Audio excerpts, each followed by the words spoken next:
change the world? Start off by making your bed. If you make your bed every morning, you will have accomplished the first task of the day. It will give you a small sense of pride, and it will encourage you to do another task, and another, and another. And by the end of the day, that one task completed will have turned into many tasks completed. Making your bed will also reinforce the fact that the little things in life matter. If you can't do the little things right, you'll never be able to do the big things right. And if by chance you have a miserable day, you will come home to a bed that is made, that you made. And a made bed gives you encouragement that tomorrow will be better. To pass SEAL training, there are a series of long swims that must be completed. One is the night swim. Before the swim, the instructors joyfully brief the students on all the species of sharks that inhabit the waters off San Clemente. They assure you, however, that no student has ever been eaten by a shark, at least not that they can remember. But you are also taught that if a shark begins to circle your position, stand your ground. Do not swim away. Do not act afraid. And if the shark, hungry for a midnight snack, darts towards you, then summons up all your strength and punch him in the snout, and he will turn and swim away. There are a lot of sharks in the world. If you hope to complete the swim, you will have to deal with them. So if you want to change the world, don't back down from the sharks. Over a few weeks of difficult training, my SEAL class, which started with 150 men, was down to just 42. There were now 6 boat crews of 7 men each. I was in the boat with the tall guys, but the best boat crew we had was made up of the little guys, the Munchkin crew, we called them. No one was over 5'5". The Munchkin boat crew had 1 American Indian, 1 African American, 1 Polish American, 1 Greek American, 1 Italian American, and 2 tough kids from the Midwest. They out-paddled, outran, and outswam all the other boat crews. The big men in the other boat crews would always make good-natured fun of the tiny little flippers the Munchkins put on their tiny little feet prior to every swim.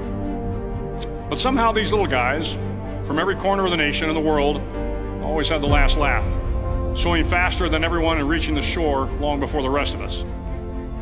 SEAL training was a great equalizer. Nothing mattered but your will to succeed, not your color, not your ethnic background, not your education, not your social status. If you want to change the world, measure a person by the size of their heart, not by the size of their flippers. The 9th week of training is referred to as Hell Week. It is 6 days of no sleep, constant physical and mental harassment, and 1 special day at the Mud Flats. The Mud Flats are an area between San Diego and Tijuana where the water runs off and creates the Tijuana Sloughs, a swampy patch of terrain where the mud will engulf you. It is on Wednesday of Hell Week that you paddle down to the Mud Flats and spend the next 15 hours trying to survive this freezing cold, the howling wind, and the incessant pressure to quit from the instructors. As the sun began to set that Wednesday evening, my training class, having committed some egregious infraction to rules, was ordered into the mud.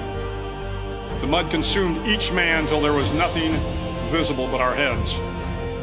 The instructors told us we could leave the mud if only 5 men would quit. Only 5 men, just 5 men, and we could get out of the oppressive cold. Looking around the mud flat, it was apparent that some students were about to give up. It was still over 8 hours till the sun came up. 8 more hours of bone-chilling cold. The chattering teeth and the shivering moans of the trainees were so loud, it was hard to hear anything. And then one voice began to echo through the night. One voice raised in song. The song was terribly out of tune, but sung with great enthusiasm. One voice became 2, and 2 became 3, and before long, everyone in the class was singing.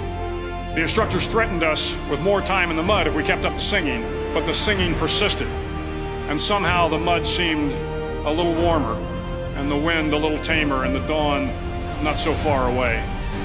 If I have learned anything in my time traveling the world, it is the power of hope. The power of one person, a Washington, a Lincoln, King, Mandela, and even a young girl from Pakistan, Malala. One person can change the world by giving people hope. So if you want to change the world, start each day with a task completed. Find someone to help you through life. Respect everyone. Know that life is not fair and that you will fail often.